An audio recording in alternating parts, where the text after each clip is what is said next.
before we get into that, there's a little bit of Gundam news here. The Gundam manga known as Gundam Thunderbolt is getting an anime. It's basically a story that's set in the 0079 universe about two pilots on each side, the Xeon and Earth Federation. So more of back to that classic Gundam, Yeah, good versus evil type of plot they usually do.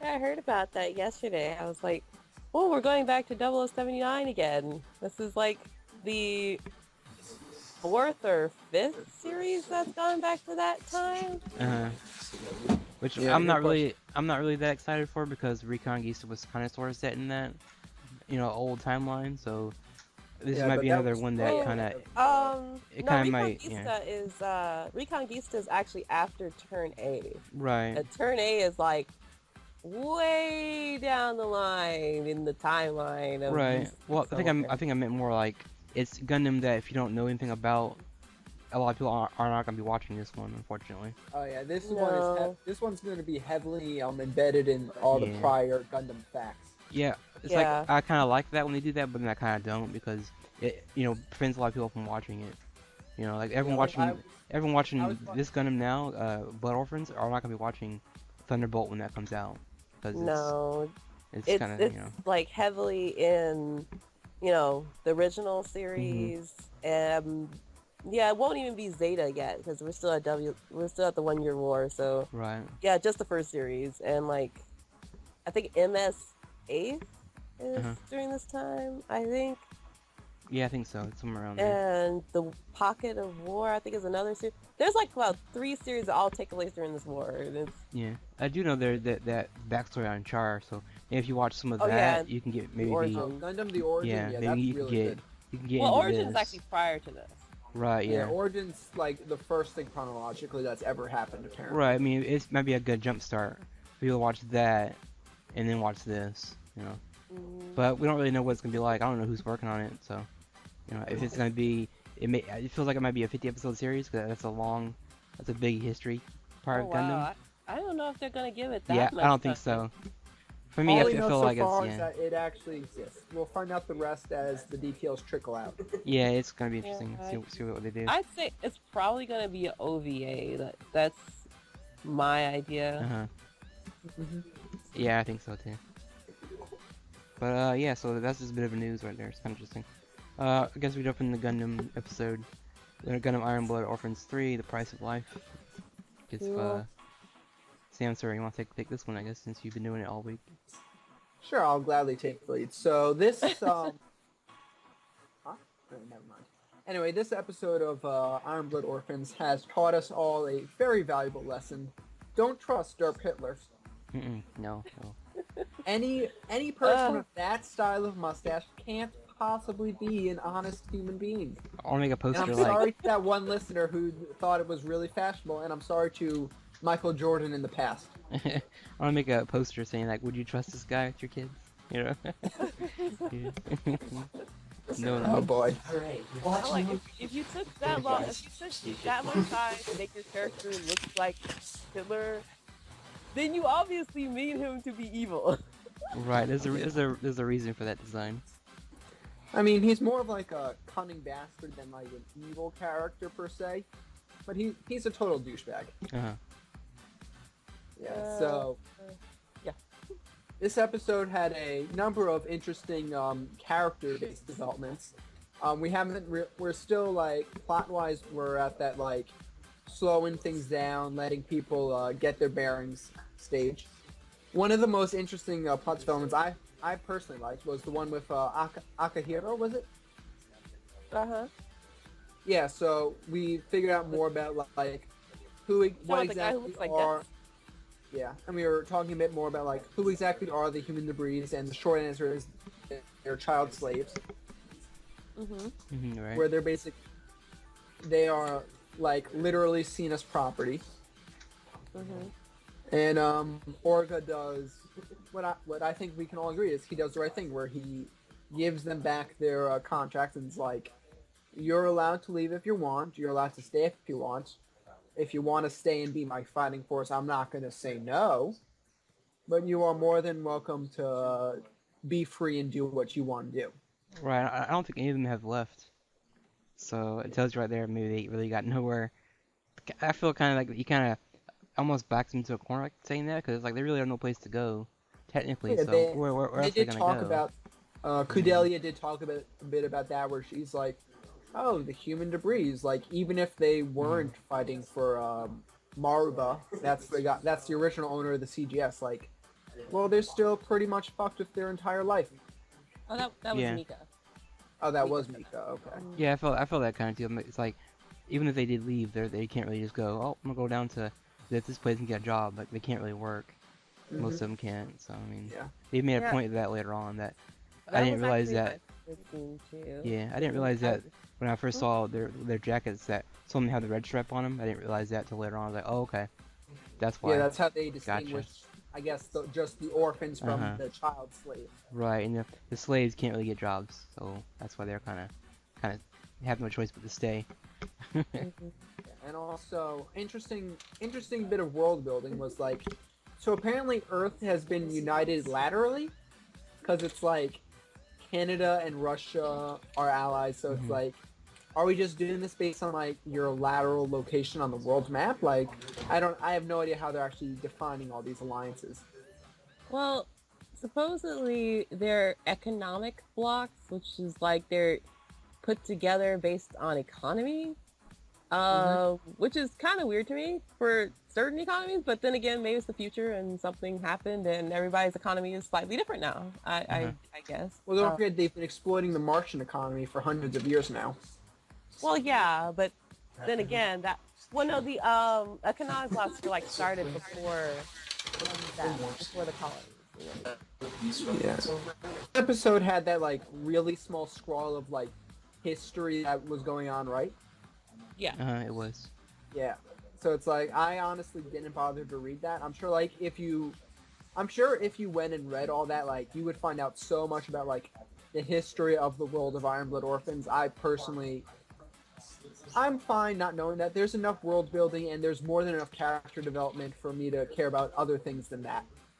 Yeah, I Well, read some of it. Most of it was about Mars, how they met with them and did all these talks and stuff like that, and how they partnered up a while back or something like that. But like you said, Yeah. now they're exploiting, using Mars as like for Mhm. resources and all that. okay, then I will tell people what it said. Yeah, yeah, Oh, go for it. So thank you basically, for caring. Thank you for you're caring. welcome. So basically, like 300 years ago, which is when the Calamity War came to an end, you actually find out that Gala Horn was actually the one who forced everybody to stop. And so basically, Gala Horn is actually separate from both Earth and Mars. Hmm. They're actually Ah, like some people call them like the UN peacekeepers. They're like in that vein. they really So remind me of the Titans from Zeta Gundam. yeah, they're similar to that. And so basically, they're the ones who actually started the four economic blocks. They basically broke. Who wants some corn on the cob? Oh yeah, I mean, there's a little bit of that little farming action, Yeah. So visiting Cracker and Cookie's grandma. So yeah. yeah. So Mika, Kudelia, Atra, Biscuit, and Cookie and Cracker, they all go to visit Biscuit's grandma, and they start doing just some farm work. They're salt to the earth folk, as you are well aware, Mhm. and you have what you call it. They're working. They're like you get some bonding between Mika and Kudelia, much to Atra's dismay. Right. Yeah. So that love triangle is going strong, I guess. If it even exists, I'm still not sure.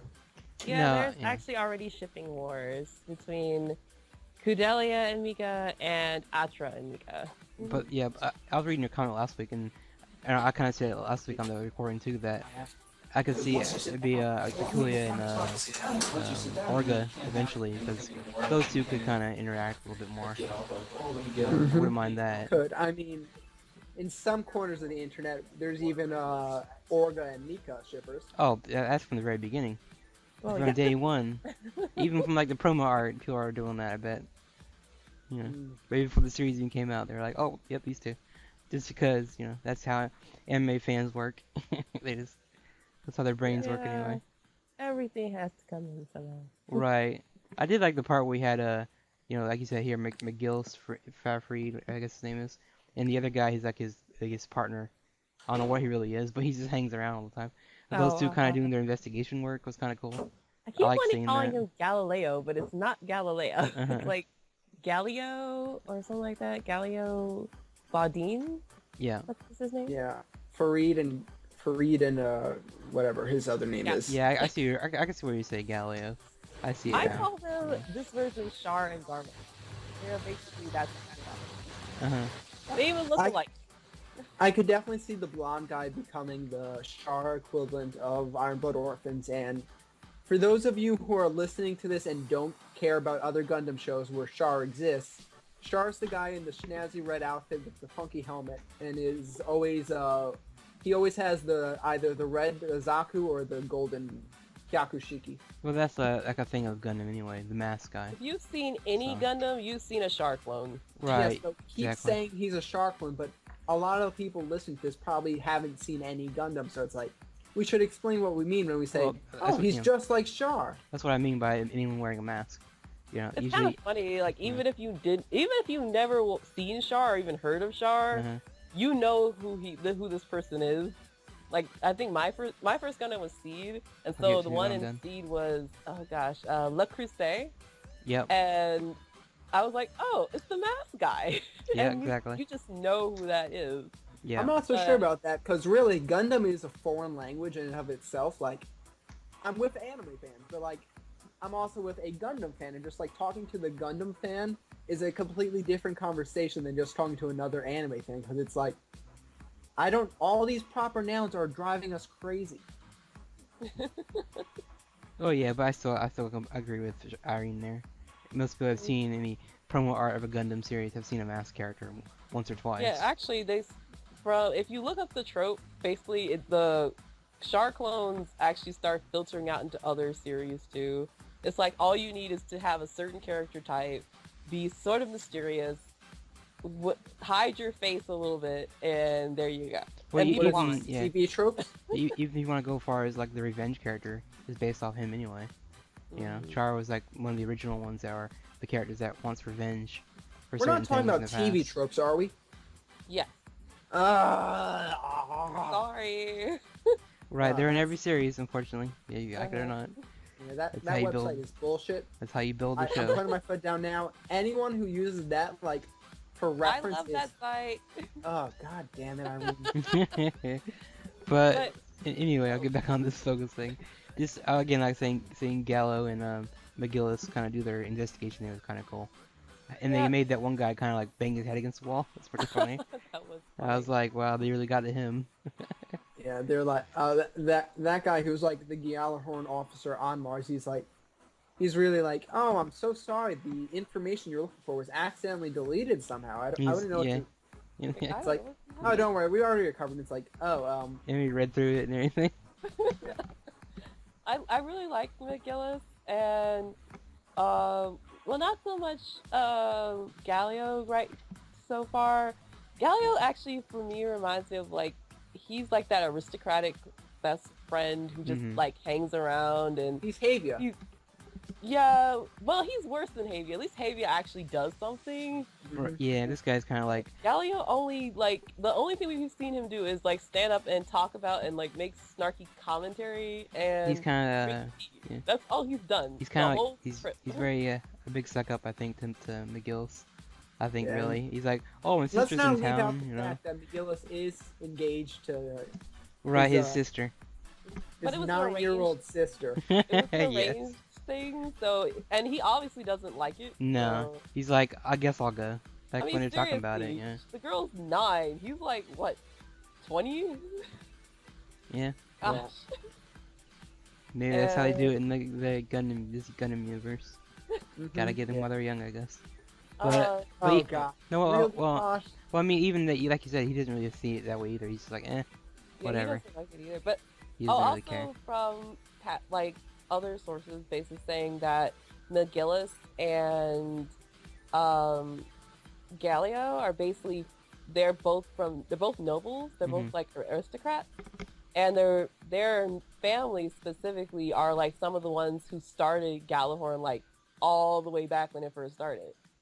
So that's why they basically have like the cashier jobs. That's Right. at least that's what I think. But basically, McGillis, unlike what's his name, Gallia, he's actually adopted. Hmm. He's not like born into like nobility. Uh-oh. I see what I could do with that So storyline. yeah, so Uh-oh. basically You know. he's got a mysterious past. Don't be He's surprised an if he's... orphan himself. Yeah, don't be surprised if he's related to the princess. I would not be surprised. She Yeah, did so mention she had a brother that she didn't know about or something. well, no, she I thought. her father has been married twice, Right, so and yeah. she's the daughter Uh-huh. of the second wife. Right, so there might be another one. Another princess out there somewhere. Or prince, whichever you want to call it. But you know, we get more of those characters there. They actually met Mika and the others, but they didn't know who they were at the cornfield. They almost ran over Cookie and Cracker, which I was like, oh my god, no. Not Cookie and Cracker Like, already. don't run him over. But so they met them, but they kind of kept their identities hidden. But you know, Mika he was choking the hell out of Galileo, like he was about to kill him. It was like, Yeah. damn.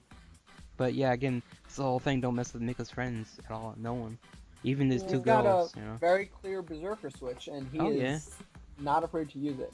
Nope. The grandma was like, calm down. He stopped. So she has Those a kinds, thing over him. Gundam really likes to have these kinds of meetings where it's just like, oh, the people who are like central figures in the war and they're like major pilots are just gonna like meet up on the street coincidentally. Uh-huh. Yeah, They like- run to each other, not realizing 10 minutes later from now they'll be fighting each other. It's just such a that's one of those TV tropes that I do love where it's like the people who are more or less mortal enemies are just like Right. in any other situation they'd immediately be trying to kill each other, but like they meet each other oftentimes without realizing that they are in fact mortal enemies. So it's sort of like, they get to actually have a conversation. I think that happens in a lot of Gundam shows. I just can't remember. I know. I'm I think thinking it happens in Wing. specifically of like lot. Form, Murasame, and Camille from Zeta. Right. Yeah. I do remember something. They meet each other in. Well, actually, this goes back to Char and Amuro. They met this pretty much the same way. Right. Yeah. Oh, totally. Yeah. And then you know, a lot of people don't like it. Gundam Seed did that with all their best friends. Oh, we gotta fight each other, not realizing that we're both enemies on the wrong team. Yeah, So, I think yeah, that- Athrun and Kira. Yeah, they're both. that- Yeah. Well, they already knew each other. But Right. They're they met friends. Childhood friends put against each other. You know, Mm. and they try to get each other to switch sides, and they won't do it. But yeah. So yeah, seeing those, I guess, three characters kind of interact was kind of weird. You know, One thing I yeah. did like was like McGillis is like he's very intelligent, Uh-huh. and you could tell when Biscuit was trying to like lie that McGillis automatically knew he was lying, Mhm. and basically knows that they're part of Tekkadan. And not only that, but he already knows that Tekkadan like changed Their their name, name, they changed their owner. He's like, well, Yeah, there we get that used to be a scene group where, here, the not anymore. two from Gala Horn, they're overlooking the battlefield. They're like, maybe it was a training exercise. Well, then why did they change their name? Like, is there something they're hiding? Mhm. And they're Right. talking about like, oh, there's a platoon that never came back from the spaceship and from the base of Gala Horn. So it's Yeah. like, what's going on here? There's something pretty suspicious happening. Yeah, pretty Yeah, much. it's also it was interesting. Like he already knew. Basically, he's kind of figured it out. Like everything that Coral's been doing, because he's like, oh well, Kudelia came here, and then Mhm. her father met with him. So basically, and so he immediately put it together that her father sold her out, and that Coral's after her because of like he wants funding and stuff from whatever group is giving him money. Speaking of that guy who gave the money, he shows up in this episode too. Right. In a it's bath towel completely while she's untrustworthy. talking to him over the phone. I don't know if And- you could see him, but I was like, okay, that's kind of creepy. Guy looks way not noble. No, he looks like he's a mafia leader. You know, like he's easily in that kind of category.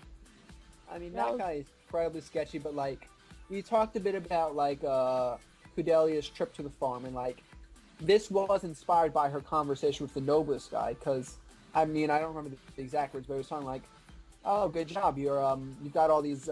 He didn't use like the word sacrifices, but it's like you're gonna step over their bodies to make your point or something, and that got Kudelia all let's call it her martyr complex. It got that all fired up again. So she was like all guilty of like, are these people all going to be dying for my sake? Even though we've already talked about, no, they're not dying for your sake. Well, the way he was saying it was really kind of creepy. He was like, "Oh, you're the goddess of war, and they're your young braves, and you're going to walk on their corpses to build your message or something." And Yeah. it was like really creepy, and I can see like how that would a person like her, how that would push her down again. Oh, totally. Right, they keep knocking her down. She's trying to be happy, and they're like, nope, not allowed to be. But I guess that was pretty much getting close to the end there. We had, I guess, like you said, McGillis kind of figured everything out. For me, it's like, if anyone's, the I guess very smart in the series, it'd be Olga and that guy. Both of them kind of have most of the things figured out, where things are going. And I'm interested in seeing how they fight. Even if they fight them, I know they do next time. I think I saw the preview, but Yeah. Well, there was two other things. Let's see. There was Ein, who we see is like very like down in the dumps now that Crank is dead. oh yeah, I've yeah, seen that's that, yeah. right. So I think he's gonna be a factor later. Yeah. We've seen him in like the OP, and you see him in the preview. So I think he's gonna become important later on. Yeah, me and Sam were talking about I think last week that guy's obviously gonna be doing something later on because like you said that they're so bad that Crank died and he has the pin that Crank gave him, so there's a little bit of importance there for that character, and I wouldn't be surprised if he's like kind of a skilled fighter against Mika in certain fights, but never actually dies. He's just there to challenge him every time he sees him. Oh, then there's the talk that Mika had with Kudelia in regards to basically how much they make and what basically he's kind of telling her what the real world of the world she's trying to save is. Like, to me, Kudelia's always had sort of she wants to save the world, but she always had just this ideal of what needed to be saved. Well, And she wants to save the world. She just doesn't understand the world she wants to save. yeah, that's Like they talk about freaking biofuels. It's like, how much do you think a cob of corn goes for? It's like 300, whatever their currency is. I'm like, no, it's 60 for a kilo, and then we just burn it all instead of eating it. Right, so they give up a lot just so they can survive. Exactly. And then to me, I was actually surprised that she even knew about the human debris, because to me that would be one of her first things that she would go against would be, slavery. Because I'm like, you're trying to help the children of the planet, but you don't want to get rid of slavery first. She has been you've seen countless not countless. You've seen a couple of flashbacks of her at some kind of Senate meeting where it's oh, all these orphans, they're the ones who are suffering the most, but she hasn't actually made any real change yet. She's just protesting for change. Because don't forget, she doesn't really have much power herself. She's the daughter of a rich guy, and people are willing to talk to her, but she can't make change herself. She's not she doesn't have the ability to make a law, or she doesn't have the ability to control the military or anything like that. She really just has her father's name behind her. That's really it. That was something I noticed when I think Galileo points out because he's surprised that she even went to talk with people on Earth or was going to talk with people on Earth because he said, well, no, how he says somebody they're not supposed to be able to. Yeah, they're nobody from the colony is ever able to talk with people on Earth or something like that. So he was shocked at it. So I am wondering how she got that far. Right, I mean they're obviously after her, so it's she probably got down there somehow. It's they really haven't told us how she got there in the first place. But yeah, it was a good episode. I mean, I thought there's been random moments. I mean, the fact that cooking Cracker's grandma names Pretzel was pretty funny. I don't know why, I just thought that was pretty funny. And I was like, why are they growing corn? Shouldn't they be growing wheat? It'd be perfect for their family. I mean, what do the family specialize in? We make a lot of wheat. They make cornbread, Posh. Do I have to spell this out for you? Well, cornbread works, yeah. Actually, no, that's their other sister. Yeah. The older one. There you go. There you go. Yeah. Cornbread. I'm just didn't know what their parents are named, like Loaf and something else. Well, Yeah, you actually, never it's know. probably Their the name is mother. Kala. Because if that's their grandmother, then that has to be the maternal grandmother. Mm-hmm. So it's probably the mother, and she just said, "I want to continue the tradition." So she named all of her kids Must be named after bread bread products. names. Exactly. If you're Well, not, like you're some Alex. families, like they recycle names. Like, oh, we named you after your grandfather. So it's like, what if his great grandfather's name was also Biscuit? Oh my God. Right. Yeah. That But would be. the other thing I want to ask you guys, what is, Hitler, obviously, the Derp Hitler is going to do something. They didn't really exactly spell it out what he's doing, but he's up to something.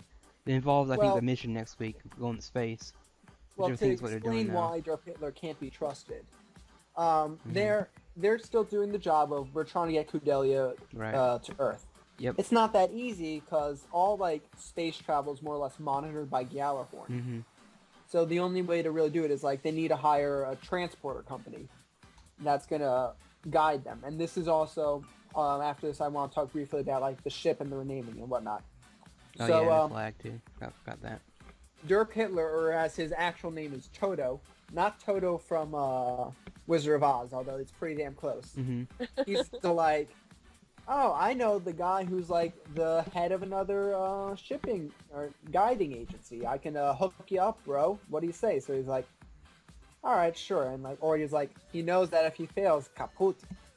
I'm putting a finger across my neck to signal kaput is like the head, but yeah. Anyway, but he's all like smirking behind his back. He's like, damn brats, I'll show them how tough adults can really be. Right. Yeah. How He's tough gonna. we are by betraying you. Ah ha ha Tough ha we are ha. by using money and connections and stuff. Yay. I you guys, I don't know if you guys actually saw it, but they do along with having the official Gundam site for the show, they also had a site just for CGS, like for promotional material. And in that site they actually have these journal articles from Toto, or Dirt Hitler as we call him, Uh-huh. which kind of basically tell you like what his like mental, like what he's like and what the first group was like, and See, like that's the how kind of he saw all these kids. And yeah. I mean that's basically where they talk about, okay, the human debris and like how they're literally like worth the same amount as scrap metal.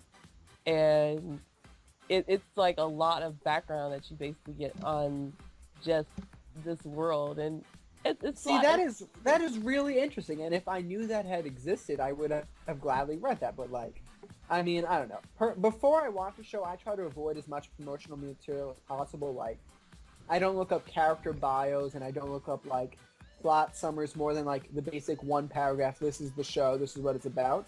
But like, now that I know this exists, and maybe we'll include a link to it in the Mechanorn post, hint, hint, wink, wink. I'll look for it. I think that actually could be an interesting thing, just like see what's going on inside Derp Hitler's head. Right. Actually, from what it says, he's not really he's not a really bad guy. It's like he's like one of those opportunists who's just basically He's looking out for scum, number but one. he's not evil. Yeah, like he's not like the leader of the first group who basically just makes his living off of beating up kids. Right. I mean, if he was that, we would have seen that in the very beginning. He's kind of more like you said. He's looking for an opportunity to make some money. I think that's what he's really looking forward to. He's like, how can I get rich off this situation? I think that's what he's looking at. And Actually, I would, if I was him, I can see he's not smart enough to realize like what Orga is building here. Orga literally has a bunch of people who are the most loyal people in the world, who would pretty much probably die for him if he asked them to. Right. And that's like better than pretty much anything money could buy. That and his quote at the very beginning, I'm not dying today, and I'm not dying yet. So he obviously has a bigger plan of what's going to happen later on. This whole thing is just trying to save these kids and to have a better life for them. That's his dream and his whole goal in life is to basically just have a decent life. Right. And with that, I can see him easily going, getting away from a little bit of that as he gets out there in space and realizes there's more he could gain, from all this. But yeah, it's interesting. But again, I think that's pretty much. Anything else to say about Gundam? I think we kind of were on it a little bit longer this week, but Well, Yeah. I mean, like I said, Orga basically became like even more awesome in my eyes. Like I said, he could have literally like kept all those slaves, where they were, and they wouldn't have cared because that's Mhm. their lot in life, Mhm. and he would have saved money because now he has to pay them because he Yeah. said, okay, you're not having a job, Right. and but Well, I he mean, could I like think we can all agree make money Orga would have never done that because that's the antithesis of what his character is. Like, his pretty much. character is someone who doesn't want to be held down. His character is someone who is fighting against being. He spends large part of his life being kicked in the face by shitty adults, and he's not the kind of character who's like, okay, I've been kicked in the face a lot. Now it's time to kick other people in the face. Mwahaha. Like that's not. Nothing about Orga's character has indicated he would make the decision even remotely close to that. Right, but I mean, like I was saying later on, you never know what will change him. You know, so that I still see him being a a greater character later on. Maybe even like a rival to Mika if something happens to put them against each other, but we never know. But yeah, and the last thing I mentioned, I think, was the flag. We actually see the full symbol. I mean, you've seen the opening a couple times, so it's kind of it looks cool. I mean, they were kind of confused what it looked like earlier. It's a flower, Reminds me of a coat obviously. of arms. Yeah, it does. Yeah, it's just their their logo, and so yeah, now they got a banner to, I guess, rally behind, which is kind of cool. Mm, So, and I guess again, like I said, next week they go to space, which I'm very curious about, being that I don't think any of them have ever piloted in space. It's always the Gundam thing to see how they adapt to a new environment as far as fighting in space goes, because certain series they have piloted, it's very different than fighting on Earth, obviously. So we see how that goes. And I think you made a note here about, I seen it earlier about, are the Astra Cookie and Cracker gonna sneak aboard the ship? I could see them doing that. Honestly, I could see them doing that. hmm I hope they yeah. don't, but they probably will. Well, they Yeah. show in the preview. I think they show Atra's actually on the ship with them. Right. Maybe they brought her Is because she a stowaway? they need a chef on board. Maybe. Yeah, I think none she of might these guys end up can being like cook. a stowaway. Right. Well, no, Biscuit probably can cook. Right. You probably can. Yeah. I mean, I wouldn't. I mean, after being there, I don't know what her real role is, but the other two, if they do sneak aboard, I'm be kind of worried because again, I don't know what they're gonna be doing with these characters. I'm still not too attached to them, but yeah, it's kind of hard not to when you like certain character. But yeah, I think that's it for Gundam though. Last things. hmm No, I think that's all we have to say for this week's episode of Mechanorn, except for the fact that if you're a Macross fan, look out, Macross Delta is going to be giving out some new information, so I'm super pumped for that. Yeah, me too. I'm very excited for that one. I guess that's it. I guess talk to you guys next week for more Mechanon. Okay. All right.